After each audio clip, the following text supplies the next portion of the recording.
This is what happens when you have a quantity of something and then you add more to it. This is dilution. The principle is so simple that a child can understand. And you can create this little science project at home. Sorry, you can have your tea back. Okay. But the principle is called dilution. And when you print $5 trillion and you put it into the economy, you have diluted the value of the money. So, for instance, if you had a minimum wage at some amount and somebody was making minimum wage and they were still making minimum wage after this money was printed, they actually are making considerably less in terms of real dollars. It's dilution.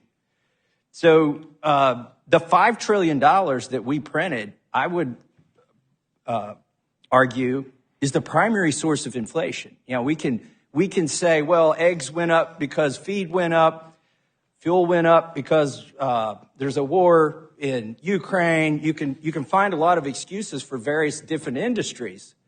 But what is the probability that every price went up all at the same time? You can't blame them on specific supply chain problems.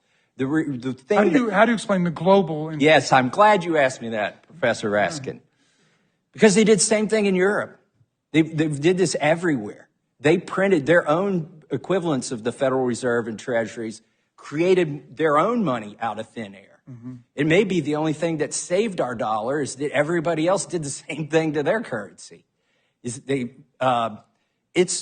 And so the question is, right now we're coming up on the debt limit. Why isn't anybody proposing to print more money? Why aren't the economists proposing to print more money? Because it is poison.